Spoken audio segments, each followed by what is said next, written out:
get to do this again because we have a full house. Welcome to the Houston Maritime Museum. Thank you all for being here tonight. And it looks like, it feels like one of those church things where you have to squish in. I think we have one more seat up here. And over here, we're sweet, full house tonight. Thank you all for being here. Oh, 2 seats over there. Good. Thank you very much for being here tonight. We're thrilled that we have such a wonderful turnout. We're very happy to see you here again. Those of you who have been here before understand the drill. We have a little housekeeping that we have to do, and one is to fill in. We have to fill in this information, your name and how you heard about the lecture tonight. And we'd like to, if you don't mind filling all that stuff out. I know a lot of you, it's probably just make a sound. I normally tell you a little bit about the museum, just that we have, we are sustained by members and supporters, so if anyone's not a member and would like to be, we have material at the front of the museum. We also have some postcards that you're welcome to take with you, some of our models and different artifacts here. Today we have breaking news. We have a new t-shirt I want to show you because it just came in today, so in case you all need to buy you need a gift for your first mate, this is a perfect Valentine's gift. And also, we were very fortunate recipients of, in our extra room over here with the screen, we've been viewing a video that was made on the history of the Houston Chip Channel, and so we also have the videotape, the DVDs, and the book. It's really interesting. It's the whole history of the Ship Channel, and it's all in our gift shop. So I normally don't do this, but I just had to tell you about all our exciting things.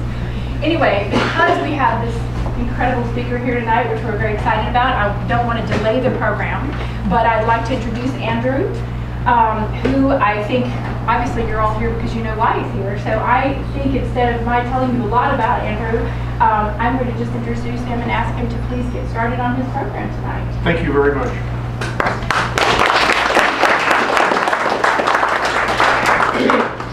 I hope everybody can hear me. Oh, it turns on. Sound test, don't worry. We have speakers this time. Oh, I turned it on. Now it's on. Even I can hear that. Thank you very much. I would also like to extend to the staff of the Houston Maritime Museum and the volunteers and the board. I would like to extend my thanks for inviting me to come back and talk to the folks here. It's a wonderful opportunity for me. I would also like to recognize UTC as the sponsor of this lecture series. It's a tremendous opportunity, and I'm very grateful for being able to be involved with that.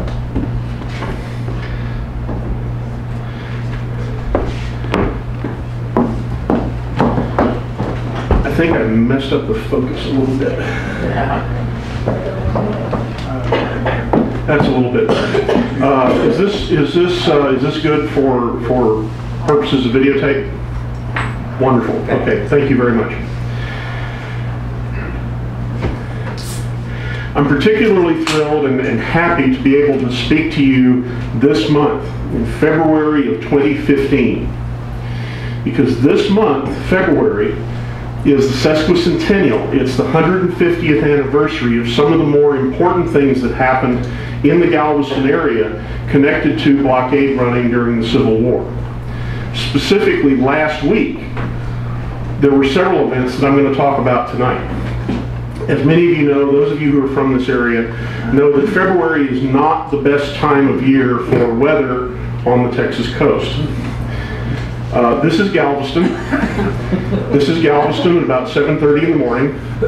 This is Galveston about 7:30 in the morning yesterday. I took this picture on my way into work, in fact, yesterday morning. And this is actually pretty common weather on the Texas coast and in Galveston during the winter time. We tend to get bound in by fog quite a bit. Very heavy, very thick fog makes things very difficult for mariners. That was the case in early February of 1865. And we had actually 3 blockade runners that were wrecked on the Texas coast near Galveston in February of 1865. The first was the Wisp, which I'll talk about. I'll talk about all of these except the last one. Will the Wisp, which was wrecked went aground on February 3rd of 1865. 2 days later, the blockade runner Acadia went aground just south of San Luis Pass in 1865. And the very next evening, February 6th, put together, he said it was most fragile and terribly built. One of the things that's interesting about this is that Will o' the Wisp was launched in 1864 in Scotland. Will o' the Wisp was one of those ships that was actually built to run the blockade. And as such, it seems like her owners took a lot of shortcuts. She was built out of steel instead of iron, which is unusual, but the steel plates were extremely thin. Hull plates were 1/8 of an inch or less. Extremely thin, very lightweight, but as Tom Taylor found out, the hull was not very rigid, and it tended to torque a little bit, and that ended up being a problem for them. Will o' the Wisp ran aground on February 3rd in a fog off west on the Gulf Beach west of Galveston Island. She was bound by fog for several days, during which time there was a formal salvage party that was organized to try and recover the cargo, but the ship was actually swarmed by soldiers and civilians who picked the thing clean over the space of about 3 or 4 days. They carried away everything that they could use or thought they could sell. And so by the time the fog lifted and the Union gunboat spotted her on the shore and sent in a boarding party to set her on fire, the officer in charge of the boarding party came back and said, "We didn't even need to bother with this, because the only thing that's left to burn are the wooden paddle boxes, because the hull is full of sand and water. Everything has been picked completely clean. The decks are scuttled. They have holes chopped in the decks to get at the cargo. We didn't even need to bother going in to destroy this thing, because it's gone. It's destroyed."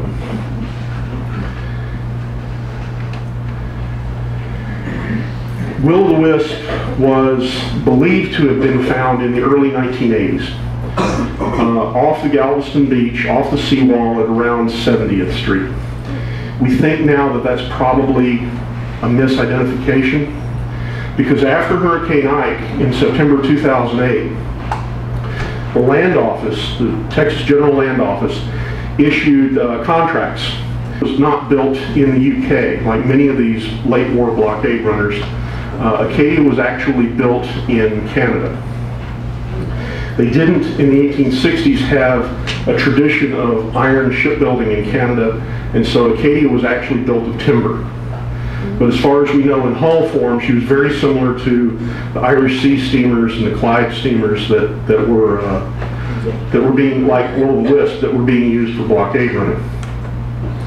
The Acadia is a disastrous story. It's a comedy of errors, and the people, just about everything about this story indicates that the folks who were getting into blockade running, they were doing it at the very last minute, at the very end of the war. They were trying to turn a quick profit, and they really had no business running the blockade. The reason I say that is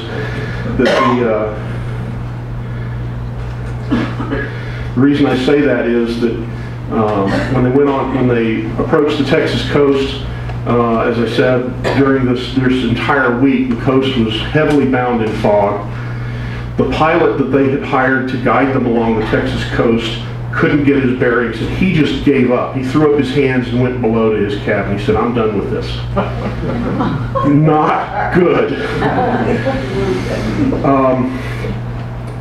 We don't actually know where Acadia was trying to get into. Some sources say that Acadia was trying to get into the mouth of the Brazos River, and she's right now about 15 miles east of the mouth of the Brazos River. If they were trying to get this vessel into the mouth of the Brazos River, they didn't know what they were doing, because this thing is much bigger than would have been able to actually enter the river and get over the bar at that time. This vessel would have been tough getting into Galveston at that point. So sure enough, the pilot says, "I'm done with this, enough."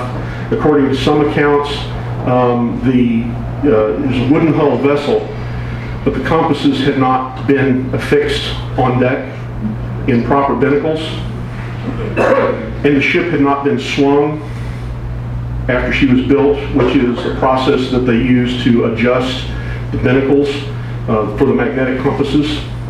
And so the magnetic compasses that they had, I guess they were like boat compasses in little boxes on deck. Those were unreliable as well. So no great surprise, Acadia ends up on the beach also. Acadia was not, Acadia was pretty far away from town, was not actually salvaged was not heavily salvaged during the war. And a couple of days later, again, the fog lifts, she's sighted on shore and bombarded by Union gunboats and set on fire. Some of the cargo that was salvaged ended up being auctioned here in Houston. And this is an article that appeared in the Galveston Weekly News. The upper part is kind of hard to read, but it says a portion of the goods were slightly damaged in getting them from the Acadia, while the balance were in good condition. The few dozen preserved fruits, it will be seen, brought from 400 to 500% on first cost, while the necessary articles of iron brought but 10 cents, but a trifle over actual cost, showing a proneness to indulge our appetites in preference to supplying the actual wants of the country. This was consistently a problem in blockade running. Keep in mind that blockade running was a private business venture. There were blockade runners that were operated by the Confederate government that carried nothing but military and government supplies. But blockade runners like Will-o'-the-Wisp and Acadia, those were private ventures, and much of their cargo was chosen by the shippers to be based on what they could turn the quickest profit on. And there were still enough people who were buying gold lace and silk shirts and preserved fruit that still made up part of the cargo. This is February of 1865. This is, at this point, Billy Sherman is having a camp out in Columbia, South Carolina, having marched to the sea and now is moving north through the Carolinas. This is about 6 weeks before Richmond falls, and about 7 weeks before Lee surrenders to Appomattox. The Confederacy is in extremis. The war in the East is winding down, and blockade runners, they're still bringing in preserved fruits and gold lace and silk shirts, something like that. A lot of the cargo that didn't get salvaged in 1865 was salvaged in the late 1960s and early 1970s by a man named Wendell Pierce. Pierce was a dentist here in Houston. He was very, I know some folks have heard of him. Pierce was a dentist. He was very interested in treasure hunting. He'd been all over the Caribbean. But the Acadia was a wreck that was right almost in his backyard.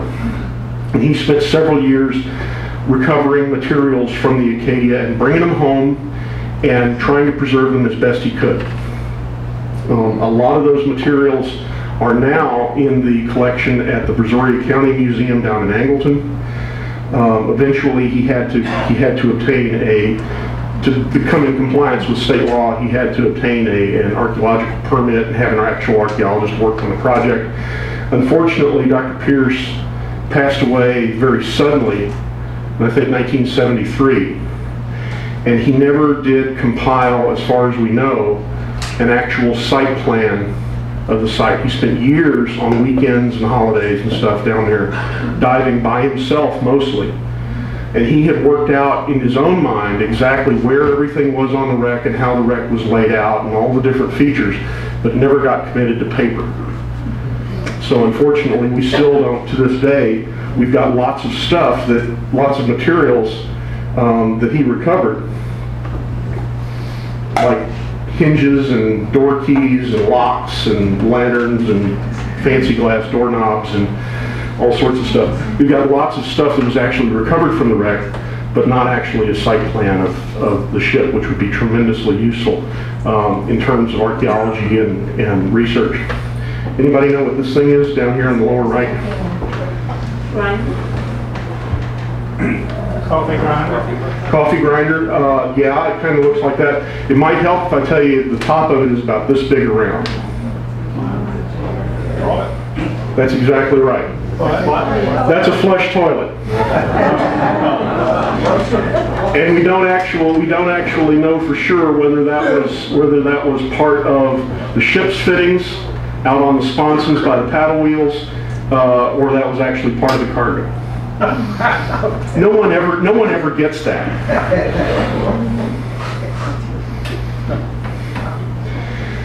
The third blockade runner that went aground in February of 1865 was a blockade runner called the Wren. The Wren was one of two ships. The other was the Lark, and they were built to run the blockade at the Laird shipyard at Birkenhead in the UK.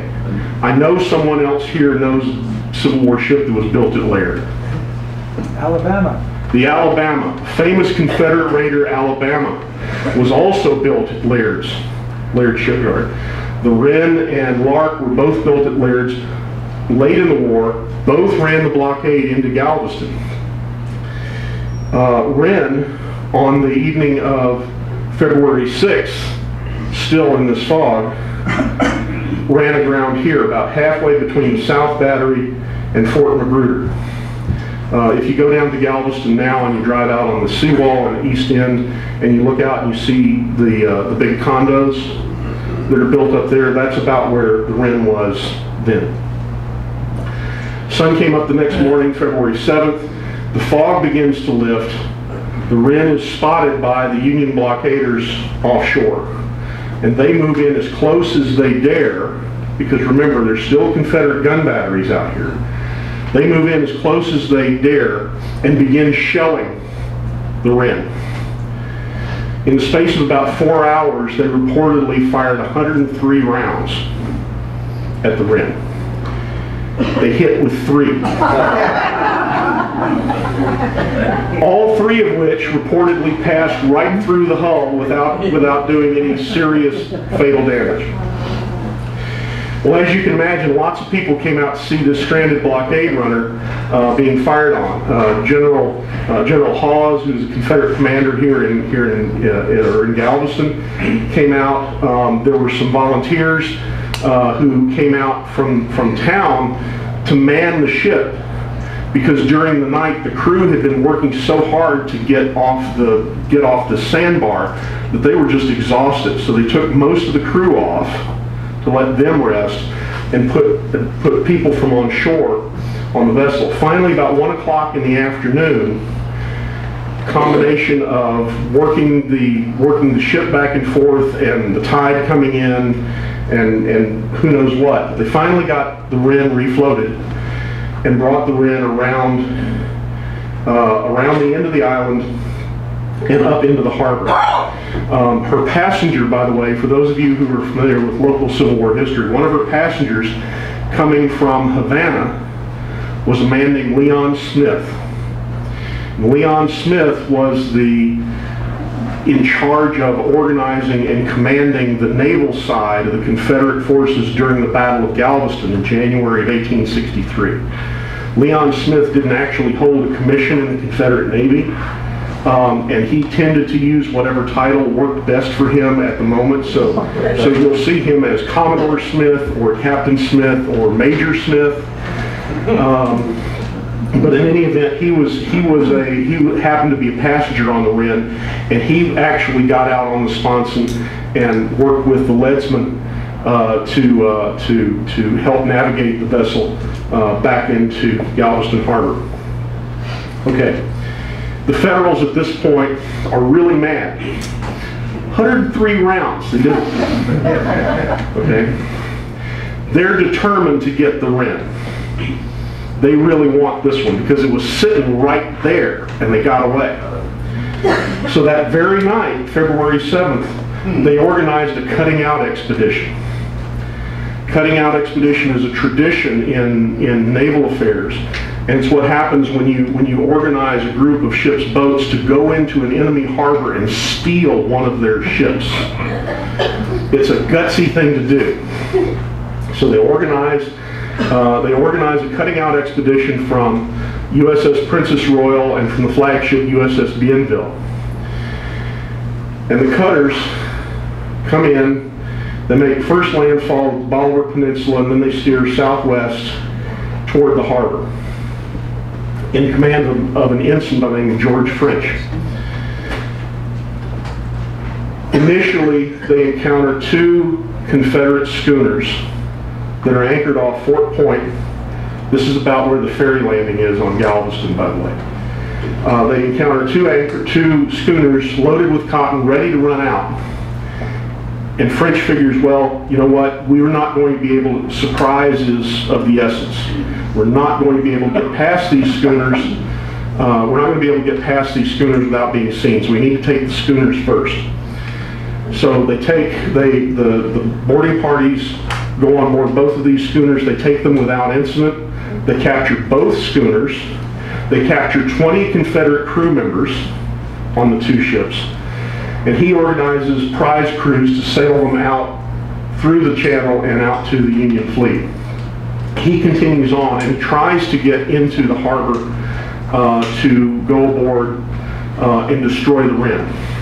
For this purpose, he's been equipped with, among other things, 5 gallons of kerosene and a bundle of oakum to use as tinder, and 6 32-pounder shells.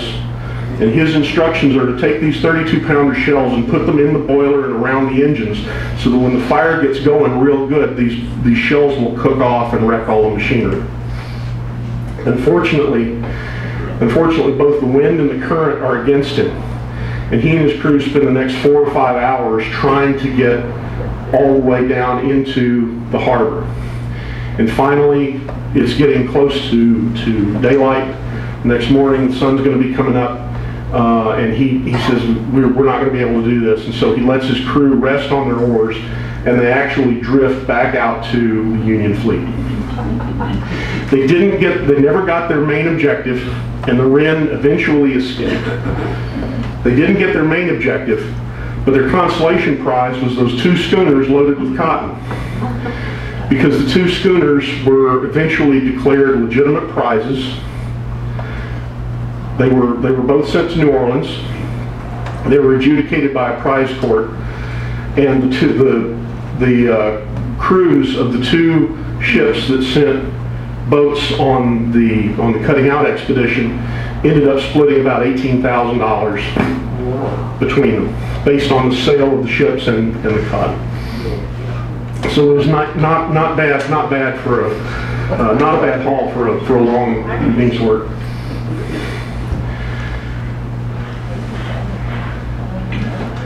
I got my story ahead of my slides. That's the Bienville, and this is a guard boat like the Federals used offshore to patrol at night to help spread their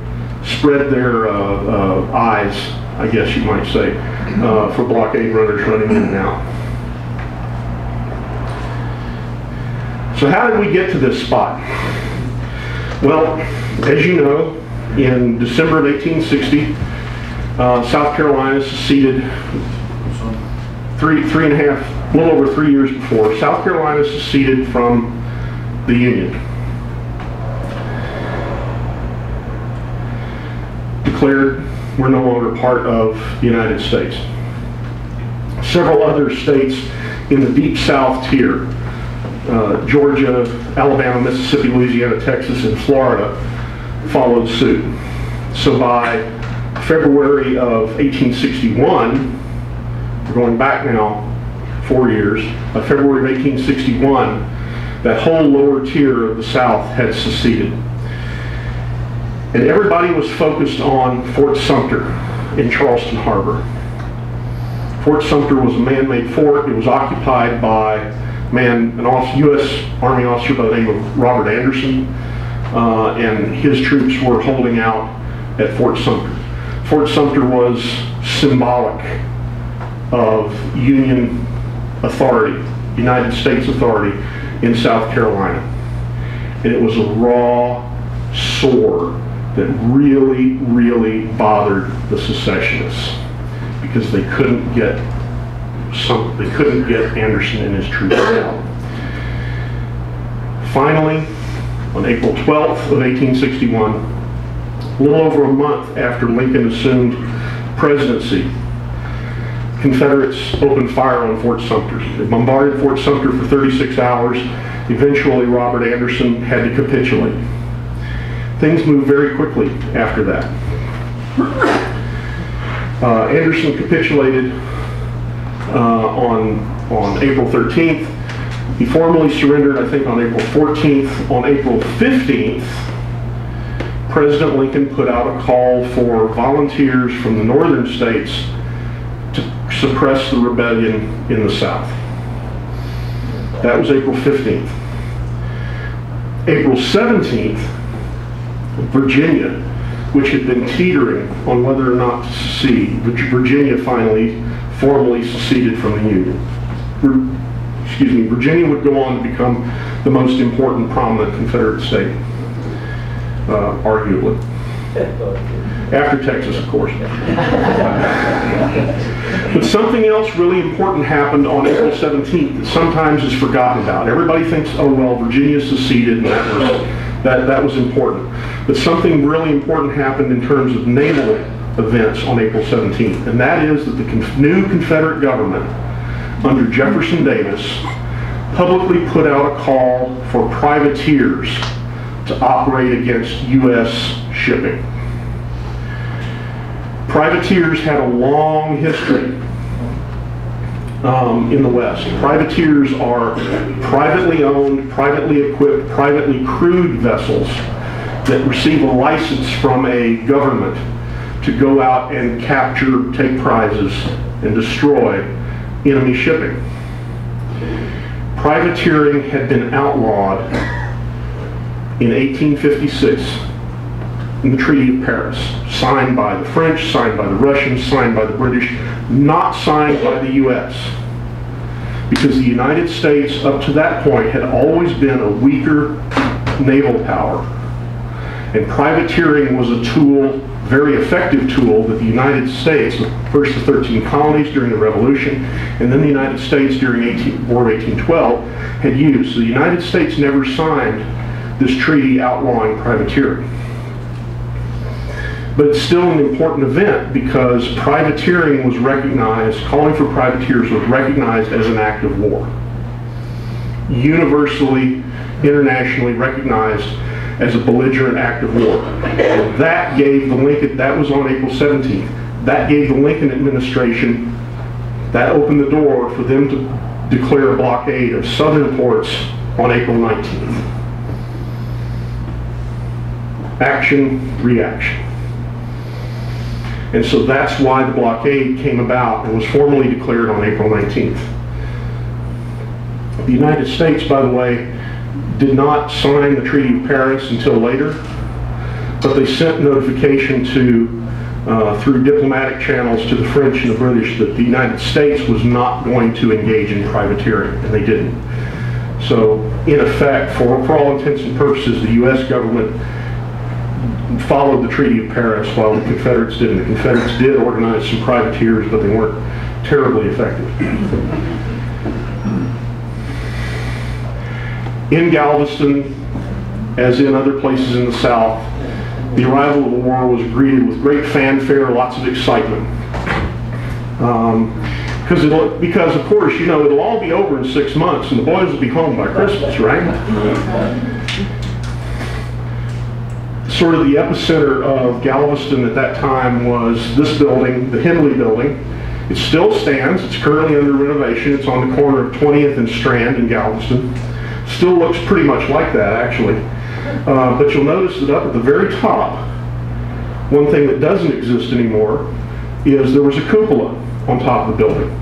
And that was designated as an official lookout. Henley Building was one of the tallest buildings in Galveston, and it had a clear view of the harbor the harbor of Galveston Bay to the north, the east end of the island, and the Gulf of Mexico to the east and south. And so very quickly, lookouts were organized for the top of the Henley Building. And they had a marvelous time. They had a wonderful time. They had volunteers, and people donated telescopes and binoculars and looking glasses, and they set up a flagpole, and they developed a flag code so that they could put up flags that would tell people in town what they had sighted, and they put up things all over town that explained what the code was so people could read the code. And when they got bored with that, they organized raiding parties that would go to merchants along the Strand and capture prizes like boxes of cigars and water coolers and all the stuff to make a lookout's life more comfortable up on top of the Henley Building. It even became popular for a while for visitors in the evening, civilians, to come up to the top of the Henley Building and get a tour and look through the telescope. A friend of mine who lives in Austin, researcher by the name of Richard Eisenhower, who I have known since the 4th grade, and it makes me really annoying because I look my age and he doesn't. But Richard actually found, just when I was finishing the book, he emailed me and said, "Have you ever seen one of these down in the lower right?" And I said, "No, Richard, what's that?" He said, "This is a card I found on eBay. It's a souvenir from Henley's lookout from the beginning of the Civil War." And if you notice, it even has the latitude and longitude of the Henley Building printed on it. It's now in the, well, you're right, it does have the American flag. The only thing I can figure is that they wanted something patriotic, and it was the very beginning of the war, and that's what they had available as an advertiser's cut for at the printing shop. So that ended up in the book. It's I think the first time it's ever been published, and that card is now in the collection at Rosenberg Library. All of that took place in the spring and early summer of 1861. Things got real in July of 1861 with the arrival of the USS South Carolina. South Carolina was one of the first merchant ships that was bought into the Union Navy and fitted out with guns and sent out on the blockade. South Carolina arrived off Galveston in early July of 1861. Her captain, James Alden, sent a formal notice into Galveston saying, "You are now officially under blockade." And then he spent the next 3 days snapping up little small schooners trying to run in and out. I think he captured 6 or 8 of them in the space of 3 days. Then for July 4th, he took all of their captured crews and gave them a fantastic, wonderful dinner in honor of the 4th of July to remind them about their role as loyal American citizens, and then he put them on a boat and sent them into Galveston. There things stood for about a month until early August, and that was when the Confederate batteries first opened fire on one of Captain Alden's little schooners that he had kept as a tender. Captain Alden responded by bringing the South Carolina close inshore. That's what's shown in this image, South Carolina exchanging fire with the gun batteries. You know how I told you earlier that they had fired 103 shots at the Wren and only missed almost every one? Well, gunnery, at least on the Texas coast, gunnery was uniformly terrible through the entire war. Confederate batteries never hit the South Carolina during this action. South Carolina didn't hit Confederate batteries either. The problem was when the Confederates were firing at the South Carolina, their shells went out into the Gulf somewhere. When the South Carolina fired at the Confederate batteries and the shells went over, they went into town. And it flattened several houses, blew up buildings. It blew up one unfortunate guy who happened to be standing in the wrong spot, and I'm not sure they ever found all of him. And that in August of 1861, that was when the war got real on the Texas coast. That was when the first blood was drawn, and that was sort of a watershed moment. Early in the war, For the first 3 years of the war, most of the blockade running that was done on the Texas coast was done by sailing vessels, by small schooners that could get in and out of Galveston easily. They could get in and out of Sabine Pass or San Luis Pass or any number of small inlets along the Texas coast. And they were very, very difficult to capture.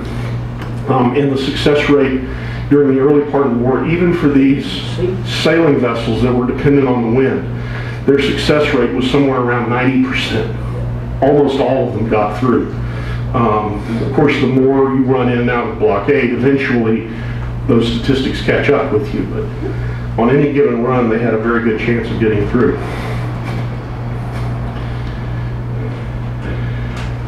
When I wrote the book, I included a story about a man named Dave McCluskey. And I'm about to tell that story now. I included it because it was an exciting story, it was a fun story, but it's just another anecdote. This will fit perfectly in the book. Boom, 3 paragraphs, done. I was at book signing last summer, and some very nice folks came up to me, and they said, "You wrote about Dave McCluskey." I said, "Yeah, he's in there." And they said, "My wife here is his great-great-granddaughter." That's wonderful. You must know all about him. Not really. But it was wonderful that they did that, because now I do know all about him. Because they got me interested. Now, Dave McCluskey was a Scotsman. He wasn't from Texas. He wasn't from the United States. He was born. He was a Clydesider. He was born on the Clyde, not far from Glasgow. He came to Texas around 1845.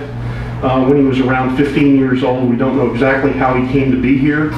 But very early on, he was active as a mariner and was running his own boats, his own vessels. I'd never found a picture of Dave McCluskey, so I was trying to think, what would this Scotsman, what would he have looked like? I need something to help me imagine what he looked like. And first I tried turning to popular culture. And so I started with Mike Myers. One of those movies. I thought, no, that's not the type of Scotsman I want. We need something more heroic. And so I ended up with Mel Gibson as William Wallace from Braveheart. Now, if you know the story of William Wallace, you know that doesn't end well. But I thought, okay, I need something a little bit more lighthearted. What else can I go with? And so then I ended up with Groundskeeper Willie from The Simpsons. Okay, none of those work. Dave McCluskey was not any of those guys. I did, however, finally find a picture that I like to think of as Dave McCluskey. This is an illustration of a Confederate blockade runner or privateer, and I like this image for a couple of reasons. The first reason is that he's carrying a lantern. Most of these guys, they ran in and out at night for obvious reasons, because they didn't want to be seen. The next thing is he's wearing civilian clothes. And for the most part, blockade running was a civilian activity. There were civilian mariners, not naval officers, not military personnel. It was a civilian activity. It was a commercial enterprise. Now you'll notice that he's carrying a pistol in his hand. I believe that's a Colt, in fact. He's carrying a pistol in his hand. Now that's a little bit unusual because blockade runners were not, ships running the blockade were not armed. They might have hundreds or thousands of rifles down below in the hold, but they weren't actually armed, and they usually did not put up a fight. Dave McCluskey was an exception. And so I like to think that pistol in his hand is the pistol that he relieved the Union naval officer of in the story I'm about to tell you. We've already done that. And we've already done that. But by the way, this is a story from 1857 where McCluskey took his schooner. There was another vessel that was stranded on the breakers at Galveston on the bar and was actually being knocked to pieces by the surf over the breakers. And he took his own schooner out and saved the 8 people who were on that stranded vessel, and they almost certainly would have been lost their lives without Captain Dave. And that's even before the war. So, pretty gutsy guy. Okay, so now it's the spring of 1864, and we're in Havana. And another blockade, another Scotsman who has been running the blockade, a man named William Watson, he's been running the blockade into Texas under sail. He runs into his old friend Dave McCluskey in Havana. And Dave McCluskey says, I can't do the Scottish accent, I'm not even going to try. But McCluskey says, Bill, come with me down to the harbor. You've got to see my new ship. You've got to see my new schooner. So they go down to the harbor, and Dave McCluskey says, here it is. And William Watson says, that's a scow. And Captain Dave says, but it was only $500. It was a barge that we used to bring timber down from the Trinity River. I put a centerboard in it and masts and rigged it with masts and I sailed it loaded with cotton all the way to Havana. And William Watson says, it's a scow. And Captain Dave, being the Scotsman, knowing what a Scotsman wanted, he said, but it was only $500. So they said, okay, tell you what, you're about ready to sail for the Texas coast. I'm about ready to sail for the Texas coast. We'll leave tomorrow together, and we'll see how we each do. So they both sail the next day. They spend the afternoon sailing along the Cuban coast, the North Cuban coast, sailing to the westward. It gets dark. Of course, they run without lights. So by next morning, they're separated. They don't know where they are. William Watson runs his schooner, the Rob Roy, into Galveston. And so while he's in Galveston, a few weeks later, who does he see? He runs into Dave McCluskey, probably down there on the strand. And he says, well, Dave, what happened? And Captain McCluskey says, have I got a story for you? This is a reconstruction of what we think of what we think his schooner looked like. When Captain Dave, his schooner was named the Stingray. Barge schooner. Schooners being generous. All right. When he was off the mouth of the Brazos, his schooner was captured by this vessel, USS Cadia, federal gunboat stationed off the Brazos River to intercept schooners like Stingray. In chasing down Stingray, Cadia had gotten off station, and so her captain wanted to return to his assigned spot off the mouth of the river. So he put a prize crew on board, and he said, all right, you guys follow me. You take care, you secure the prisoners, and you follow me back to our station. So they do. And they put Captain Dave, they take Captain Dave and the crew, and they gather up their personal stuff, carpet bags and stuff like that, and they throw them in the boat they're towing along the stern. And they're following along. Captain Dave and his crew get put off down in the hold of his schooner. You can imagine Captain Dave's not happy about this. So the officer in charge, an acting ensign, we'll get to it in a moment, he goes down into Captain Dave's cabin and he's looking through the papers, the ship's papers. He's looking for stuff, incriminating evidence, because they're going to send this schooner to a prize court. They need evidence that he's running the blockade. So while the officer is down poking around in the cabin, Captain Dave is talking to the sailors who are standing guard on deck. And he says, you know, they have some fine, fine liquor in Havana. And we have some right here. Just a little taste won't hurt. You see where this is going. Well, sure enough, these sailors who maybe hadn't had much alcohol in a long time Their taste for alcohol overpowered their sense of duty and common sense. And pretty soon, they were thoroughly sloshed. A couple of them were sleeping it off on deck.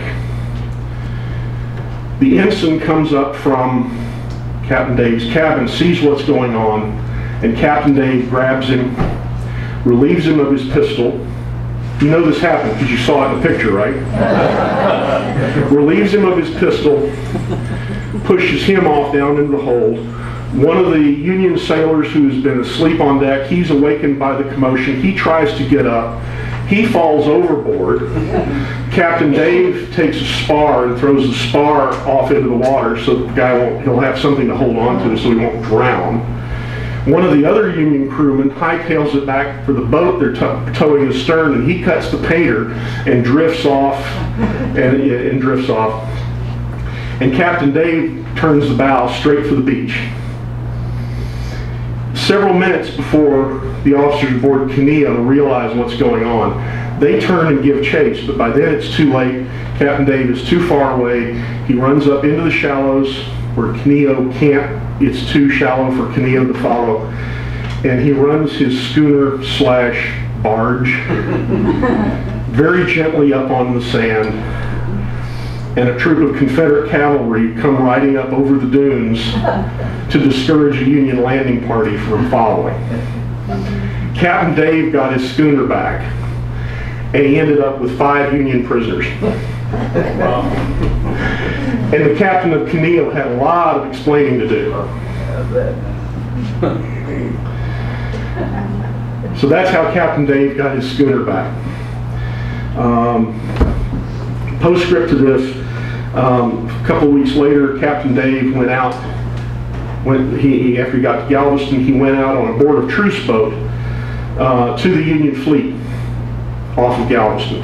There were boats that went out pretty regularly with various communications under flag of truce, and no one could interfere with people who came out on the truce boat. Captain Dave comes out to the Union fleet and introduces himself. They said, "Yeah, we know who you are." And he says, "Well," he says, "I'm here, and we've got your guy, and we need to. I'm here to pick up his personal gear because it will make his life a little bit easier when they send him to Camp Gross up near Hempstead." And so they give him that. And he says, "Oh, and by the way, can I have my stuff too? Because that was already in the boat." He says, "No," and they say, "No." And Captain Dave says, "Well, I was really, really good to your guys. I was really good to you. We treated them very well. That was very expensive liquor we gave them. And you should show a little more appreciation for what we did for your people." I know that Captain Dave was enjoying this because he was yanking their chain on the Union Commodore's own quarterdeck, and they couldn't lay a finger on him. He never, by the way, he never got his bags back, but I'm sure he thought it was worth it. Captain Dave held a variety of offices in Galveston in the years after. He passed away in April of 1877, almost 23 years to the day after this incident aboard his schooner, and he's buried in the cemetery on Broadway. Very quickly, and a month ago I would not have been able, a month or 6 weeks ago I would not have been able to talk about this. This man is Paul Burnett, and he was a Union naval officer on the Gulf blockade in 1864. He was the boarding officer on board Stingray. He was the one who was poking down around in the captain's cabin looking for stuff while his sailors were getting drunk. And he was the one who ended up having to go to Camp Gross for 6 months before he got up near Hempstead prison camp, before he got exchanged. This is a photograph that I happened to find on eBay over the New Year's break, and I managed to get it. It's now in the collection at Rosenberg Library in Galveston, but I'd never seen a picture of him before. He also, like Captain Dave was a Scottish immigrant. Paul Burnett was a Prussian immigrant. He was born in Breslau, Prussia, which is now in Poland, and he had actually become a naturalized U.S. citizen only as recently as 1860, and a year later he joined the Union Navy. Where is he buried? He is buried, he lived in, apart from his military service, he lived, as far as I can tell, he lived in New York City his entire life, and he passed away there in 1911, and he's buried in Cypress Hills, Cemetery in Brooklyn, National Cemetery in Brooklyn.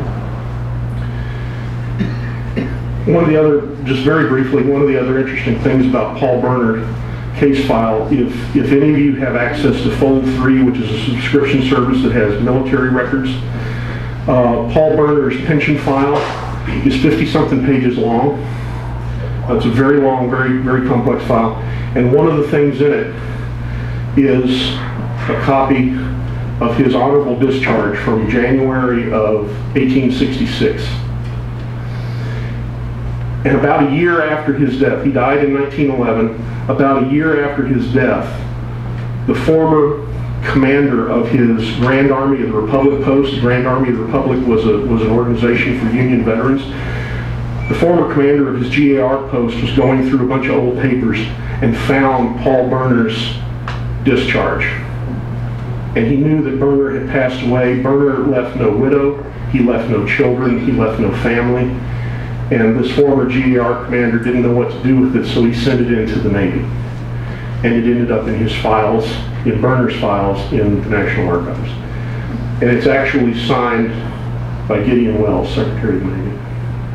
So that was kind of a cool find. By 1864, early 1865, there were 12 or more Union warships off Galveston all the time, 24 hours a day. That includes gunboats and supply vessels running back and forth.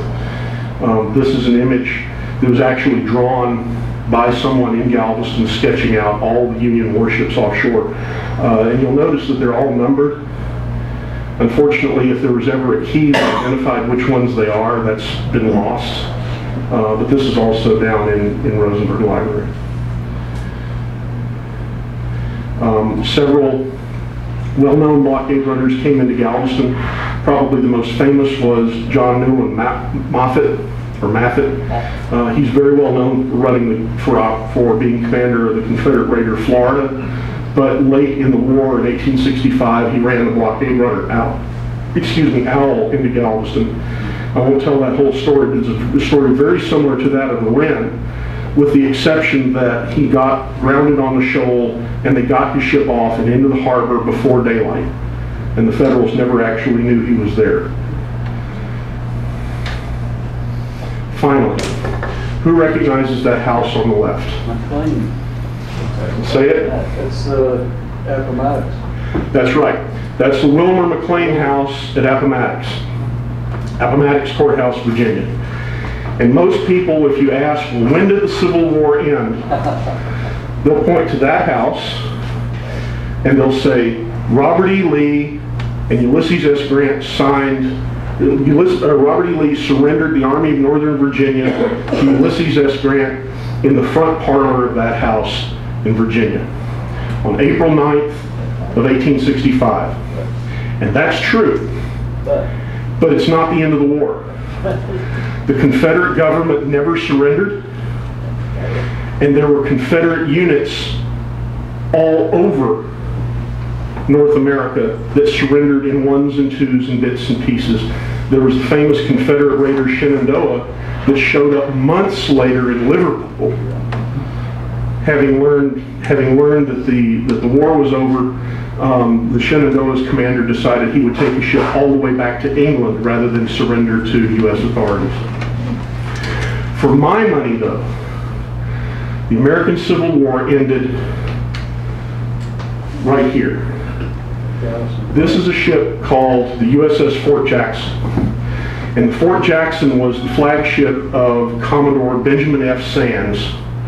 And he commanded the division of the West Gulf Blockading Squadron stationed off of Galveston.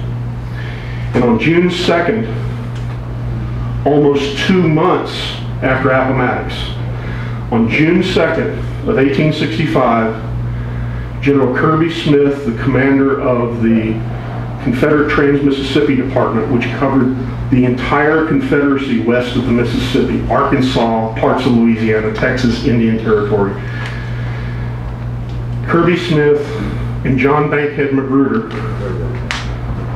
went out and boarded USS Fort Jackson, and in Captain Sand's cabin formally surrendered the Confederate Trans-Mississippi Department. It was the last major Confederate command to surrender during the entire war. And for my money, the Civil War didn't end here. It ended here, about a mile off the beach at Galveston. Thank you very much.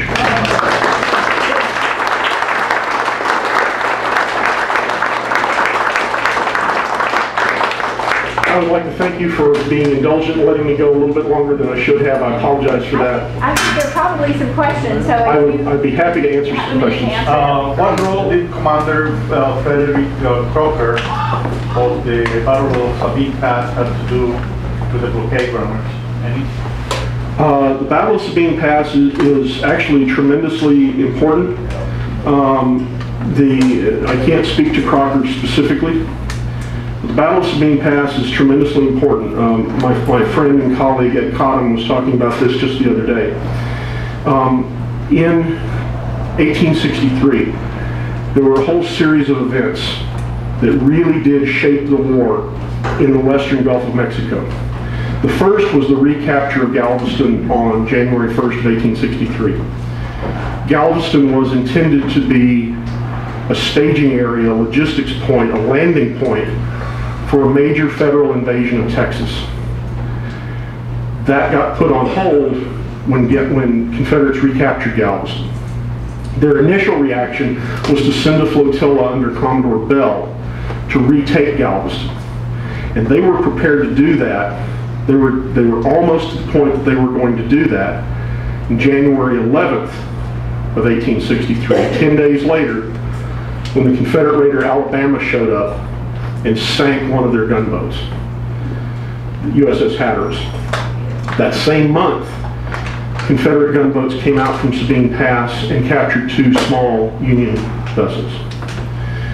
Then in September of 1863, there was another invasion fleet that was going to come up through Sabine Pass, and that was turned around by Dick Dowling and his troops from Houston in the Battle of Sabine Pass in September of '63. And after that, the Union gave up trying to invade Texas from the water. And they ended up trying to do it by way of the Red River, which was its own problems. Yes, sir. Yes. Speaking of Dick Dowling and his artillerymen, you were talking about the uniformly bad gunnery during the Civil War.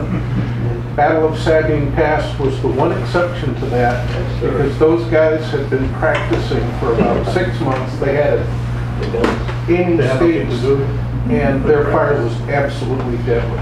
Mark, you are absolutely right, and I apologize, and Dick Dowling is going to haunt me in my dreams for having said that. Thank you. You're absolutely right about that. That was the one exception, and the reason they were there was because they didn't want those Irishmen near Houston or Galveston. That's right. Yes, sir.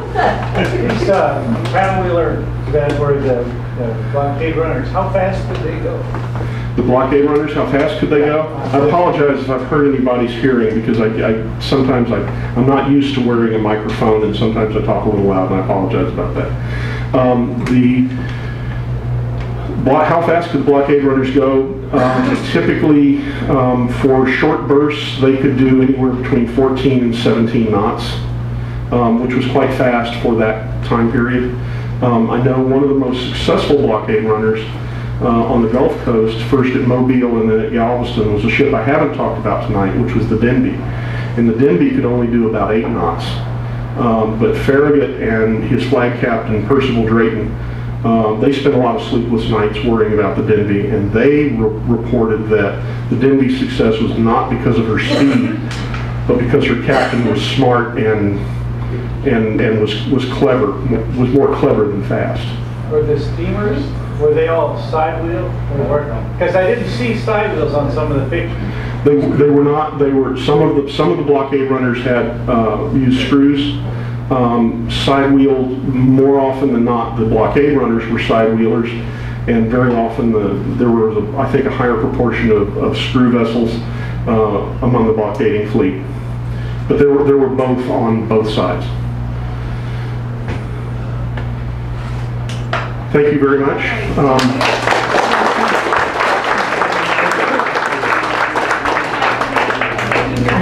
Thank you very much. And I appreciate it. And I think your books are going to be on sale after, on our way out, if you want to pick up.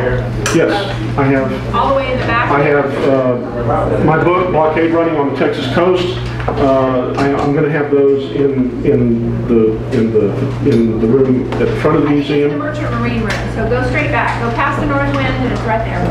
They're $20 or 2 for $35, and I can take check or cash. I'm sorry, I'm not set up to take plastic.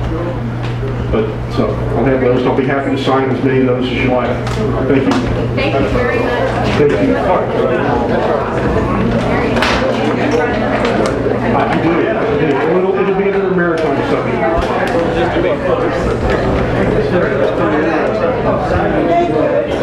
Thank you. Good. Sir? I didn't come up. John Lewis. How are you, sir? Saw you last time with Ed Cotton down. Yes. Before that, Rockport, when you opened, Yeah, that's been 25 years ago.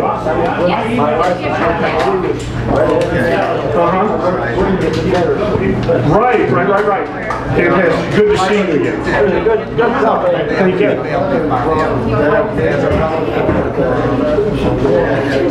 Thank you very much. I appreciate it. Thank you. Hey, Frank,